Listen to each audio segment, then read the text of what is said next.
I got the moves. I got the moves. Oh, I'm making moves. You gotta move. You gotta make the city move. Like, whoa. I make the city move. I got the move.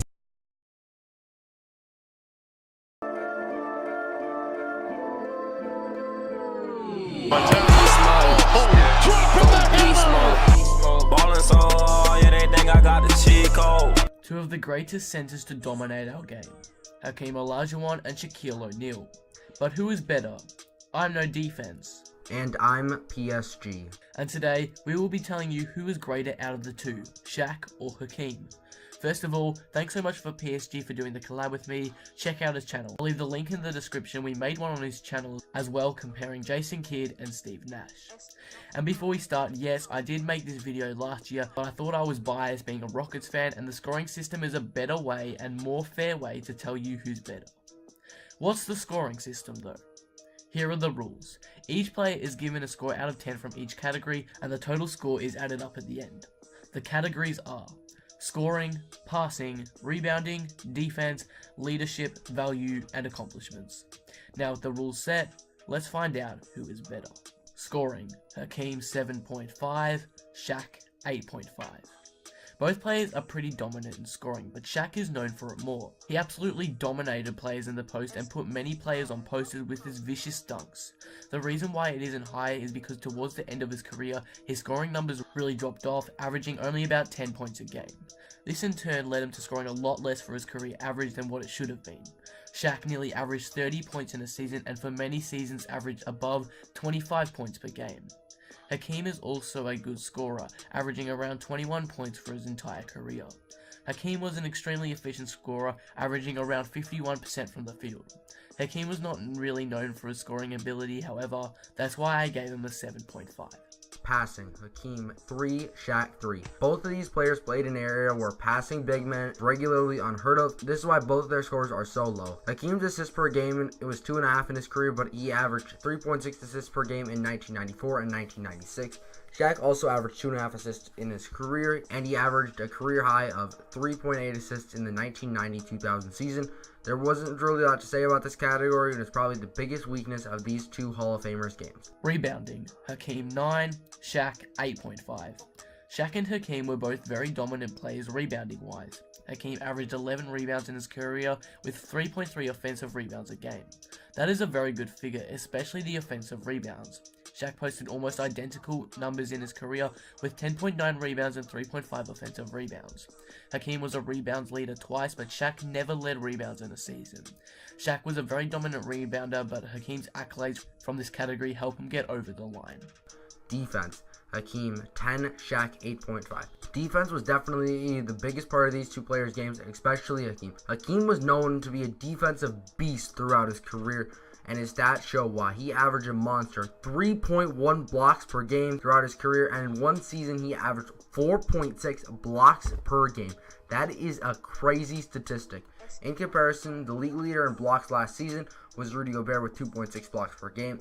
That is just over half of the blocks Hakeem averaged, and Hakeem didn't just put up these stats for one season. He put up these stats throughout his career. That is why his career average is so high. Hakeem also averaged 1.7 steals throughout his career, which I find incredible for a center. He also pulled down an average of 7.8 defensive rebounds in his career. Shaq, on the other hand, is known for his amazing defensive prowess, but definitely did not have the same impact as Hakeem. He only averaged 2.3 blocks throughout his career, which is still pretty good, but nowhere near the extent of Hakeem Olajuwon. Shaq only averaged 0.6 steals per game, but he still managed to grab a significant amount of defensive rebounds at a mark of 7.4 throughout his career. But as you can tell, Hakeem is a much better defensive player. That is why he takes this one. Leadership, Hakeem 9, Shaq 8. Hakeem has been an amazing leader throughout his career. He carried the Houston Rockets squad to the NBA Finals. Just imagine Lonzo Ball taking the Lakers to the Finals next season. That is crazy. That proves he is a born leader. Another example of his leadership is when in the 1995 NBA season, his Rockets finished with the 6th seed, but this did not stop them going on a massive run to win the NBA championship from the 6th seed. There was no round where the Rockets had home court advantage, so this just proved to everyone he was a superstar. He has led his Rockets to 4 finals appearances, with 2 of those resulting in a win. He was such a good leader that people nicknamed him Hakeem the Team Olajuwon, which was a parody of his actual nickname, The Dream, but he got this nickname because he did so much for his team. Shaq has been a very good leader, yes, but he's always had a star beside him when making it to the finals. In 1995, he had Penny Hardaway, where he matched up against the 6th seed Rockets and they were swept. In his Laker days, yes, he was the main star on the team, but Kobe Bryant was also a star in his prime too. And maybe Shaq wouldn't have won as many championships if Kobe wasn't there. In his Miami Heat championship win, he wasn't the star, it was Wade who was the main reason they won that series and came back from behind against the Mavs. But Shaq is still a fantastic leader, no doubt. Some people would go as far as saying he carried Kobe in their time together. I'm not trying to take anything away from his rings here, I'm just saying he didn't do it alone. Value. Hakeem 10, Shaq 9.5. We kind of mentioned how valuable Hakeem was before, but I'll go deeper here. Hakeem was an extremely important player because without him, the Rockets, they wouldn't make it at all. Like No Defense mentioned before, people joked around with Hakeem's nickname, The Dream, and called him the team because he carried the team to these crazy final performances. Shaq did have a lot of value to his team, but was slightly less than Hakeem. As No Defense said earlier, Shaq always had a star with him like Kobe Bryant, Penny Hardaway, and Dwayne Wade, but he was still very, very valuable to his team, and there is no doubt that any of those teams he was on would have made the finals and even won without. If you take Shaq off the Lakers when he was with Kobe, I doubt Kobe could have won by himself, but that is not to say Shaq carried him, but he was very essential for this team's three-peat. Accomplishments. Hakeem 9, Shaq 9. Both players played a similar amount of seasons, so this one will be easy to compare. Here are the accolades for Hakeem. 2 championships, 12 All-Star games in his 18-year career, 1 season MVP, 2 finals MVPs, 6 All-NBA first teams with 12 All-NBA selections in total. He made the defensive team 5 times with 9 All-Defensive selections total. He was the Defensive Player of the Year twice, Rebounds Leader twice, and Blocks Leader 3 times. That's a lot of accolades under his belt, but what is it like compared to Shaq? Shaq finished his career with 4 rings, 15 All-Star appearances in his 19 seasons played. He won 1 regular season MVP, 3 finals MVPs, and he also won Rookie of the Year. He made the All-NBA first team 8 times with 14 total selections to the All-NBA squads. He made 3 All-Defensive selections but never made the first team. Shaq was also a scoring leader twice.